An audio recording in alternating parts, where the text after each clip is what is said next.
Hello friends, आपका स्वागत है आपके अपने YouTube channel Rajiv competitive classes में। फ्रेंड्स, आज मैं जो आपको बताने वाला हूँ वो क्या है फ्रेंड्स, मैथ से टॉपिक है, बहुत अच्छा टॉपिक, वो है औसत यानी कि एवरेज। यही आज मैं आपको बताने वाला हूँ। ये बहुत इंपॉर्टेंट टॉपिक है और एग्जाम में भी आ सकता है। तो आइए फ्रेंड्स, हम बिना देरी के स्टार्ट करते हैं। तो आइए देखिए, सबसे पहले औसत बनाने के लिए, औसत यानी कि एवरेज इसे इंग्लिश में कहते हैं, इसका हमको फॉर्मूला पहले हमको जानना जरूरी है। ठीक है, इसका निम्न फॉर्मूला होता है, मतलब कि महत्वपूर्ण सूत्र इसका है। ठीक है, चलिए इसको हम पहले फॉर्मूला आपको बताते हैं, उसके बाद हम क्वेश्चन की ओर बढ़ेंगे। ठीक है, तो आप फॉर्मूला नहीं जानिएगा तो क्वेश्चन आप नहीं बना पाइएगा। ठीक है, तो क्वेश्चन बनाने के लिए फॉर्मूला पहले जरूरी है। तो आइए फॉर्मूला हम सीख लेते हैं।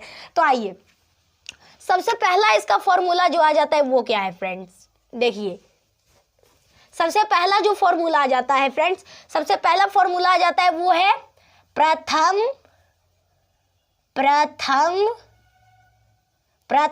एन प्राकृत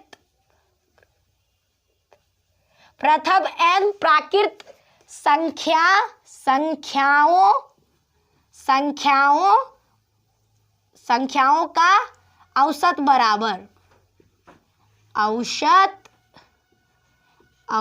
बराबर। तो ये क्या हो जाएगा फ्रेंड्स, ये हो जाएगा आपका n+1/2। ठीक है, इस तरह का होगा। फिर 2 नंबर में 2 क्या हो जाता है, 2 में क्या हो जाता है, फिर हो जाता है प्रथम n सम संख्याओं का औसत इक्वल टू। ठीक है, तो ये क्या हो जाता है n+1। ठीक है, इस तरह का हो जाता है। उसके बाद 3 में जो हो जाता है वो क्या है फ्रेंड्स, 3 में है प्रथम n विषम संख्याओं का औसत इक्वल टू। तो ये क्या हो जाएगा n।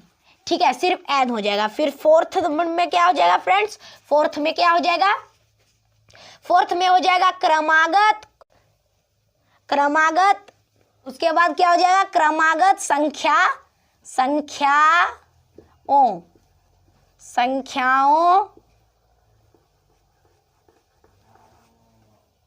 क्रमागत संख्याओं का औसत बराबर। तो ये क्या हो जाएगा फ्रेंड्स, औसत बराबर। तो ये क्या हो जाएगा प्रथम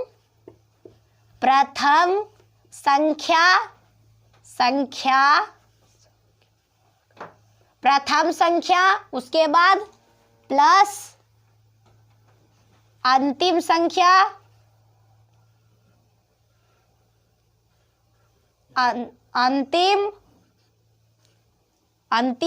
उधर आपको नहीं दिखेगा, इधर मैं लिख देता हूं अंतिम संख्या। उसके बाद प्रथम संख्या प्लस अंतिम संख्या, उसके बाद बट्टा दे देना है, अपॉन दे देना है, उसके बाद 2 कर देना है। ठीक है, चलिए फिर 5th नंबर में हो जाएगा कि अब हो जाएगा 1 से लेकर n तक की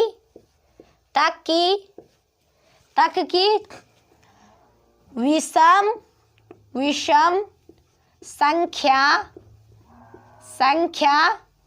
संख्या, उसके बाद इक्वल टू।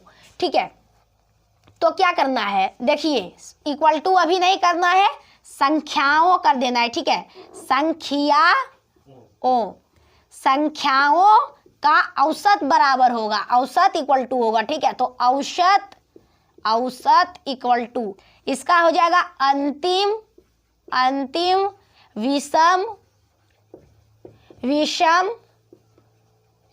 संख्या।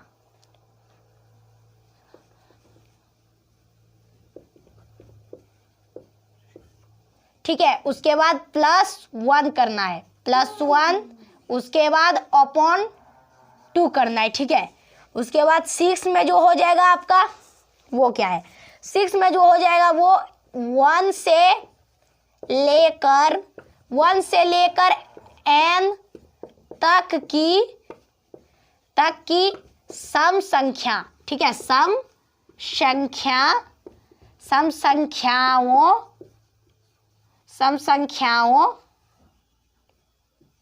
संख्याओं का औसत बराबर, ठीक है, यहां पर लिख देता हूं का औसत, उसके बाद इधर कर देता हूं बराबर, ठीक है। तो इसमें क्या हो जाएगा, फिर हो जाएगा अंतिम इक्वल टू में, ठीक है, अंतिम सम संख्या, अंतिम सम संख्या, ठीक है, संख्या, उसके बाद +2, उसके बाद अपॉन 2, इस तरह का हो जाएगा, ठीक है। इधर थोड़ा लिख देता हूं 7 का कि प्रथम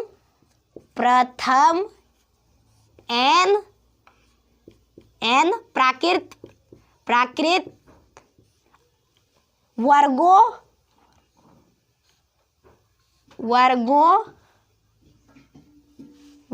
का औसत बराबर, ठीक है,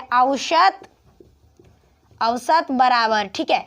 तो क्या हो जाएगा इसमें फ्रेंड्स, प्रथम n प्राकृत वर्गों का औसत बराबर हो जाता है, देखिए पहले ब्रैकेट हमको नहीं देना है, पहले हमको दे देना है n+1, ठीक है, n+1, उसके बाद ब्रैकेट देना है, फिर दे देना है हमको कि 2, उसके बाद n, फिर +1, इस तरह का हो जाएगा, फिर ब्रैकेट दे देना है, सिंपल है, उसके बाद अपॉन करके 6 दे देना है, ठीक है, इस तरह का हो जाएगा। चलिए, तो 7 का भी मैंने कंप्लीट कर दिया, अब मैं 8 का आपको कंप्लीट करता हूं, ठीक है।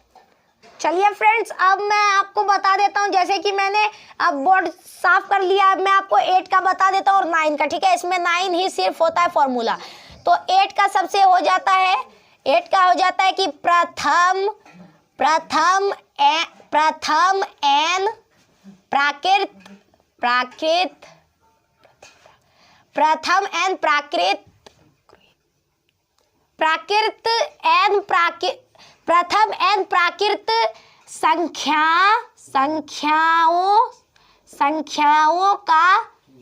संख्याओं के घनों का औसत, संख्याओं के घनों का औसत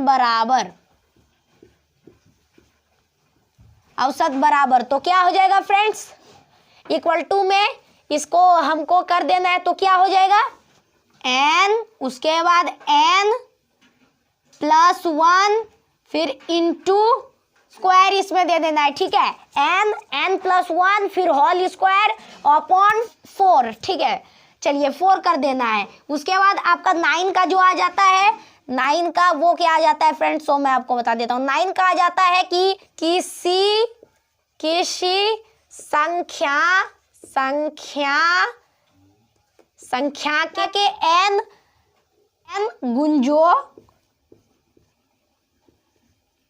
गुंजों का औसत, ठीक है, तो इक्वल टू कर देना है। अब क्या करना है, इसमें हो जाएगा संख्या गुना n+1, उसके बाद बटा इंटू कर देना है, ठीक है, n+1, फिर इंटू के बाद फिर 2 कर देना है, ठीक है, तो इस तरह का हो जाएगा। तो ये भी मैंने आपका सॉल्व कर दिया। अब मैं थोड़ा क्वेश्चन ले लेता हूँ और उसको मैं बना देता हूँ, ओके। देखिए फ्रेंड्स, मैंने क्वेश्चन ले लिया, आपको क्वेश्चन मैं समझाता हूँ। जैसे कि देखिए क्वेश्चन में है क्या कि यदि प्रथम n प्राकृत संख्याओं का मध्य 15 है तो n का मान है। तो सबसे पहले हमको उस शुरुआत में मैंने आपको बताया था प्रथम n प्राकृत संख्याओं का औसत बराबर n+1/2, तो यहाँ पर कर देना है n+1, उसके बाद अपॉन 2, उसके बाद इक्वल टू कर देना है, ठीक है। इक्वल टू करने के बाद यहाँ पर तो दिया हुआ है कि मध्य 15 है, तो मध्य 15 है तो यहाँ पर 15 लिख देना है। उसके बाद क्या करना है कि यहाँ पर n+1 है ना, तो यहाँ पर n+1 कर देना है, उसके बाद इक्वल टू कर देते हैं, ठीक है। उसके बाद इन दोनों को हमको 2 और 15 को मल्टीप्लाई कर देना है, ठीक है, मल्टीप्लाई, तो 15 1 जा 15, 15 2 जा 30 होता है, तो यहाँ पर 30 लिख देना है। उसके बाद क्या है 1 बचा और n + 1 बचा, ठीक है। तो प्लस नहीं, n और 1 बचा, ठीक है। तो n का मान तो बोल रहा है कि n का मान है, तो n का मान बोल रहा है, तो यहाँ पर n = और जो निकल के आया 30 यहाँ पर लिख देना है। उसके बाद 1 है तो यहाँ पर -1 कर देना है, = कर देना है। इन दोनों को मतलब इसको घटा देना है तो आ जाएगा 29 आंसर। इस तरह का ये क्वेश्चन बन जाएगा, ठीक है। ये क्वेश्चन क्या है कि निम्नलिखित संख्याओं का औसत कितना है। तो संख्या यहाँ पर दिया हुआ है 76, 48, 84, 66, 70 और 64। तो क्या कर देना है कि 76 + 48 + 84 + 66 + 70 + 64 इस तरह कर देना है। उसके बाद बट्टा में, उसके बाद कितना है 1 2 3 4 5 6, तो यहाँ पर 6 कर देना है, ठीक है। अब हमको = कर देना है। इन सभी को हमको ऐड करने के बाद आ जाएगा 408 आ जाएगा। उसके बाद जोड़ने के बाद बट्टा है तो बट्टा, उसके बाद ये 6 है तो 6, ठीक है।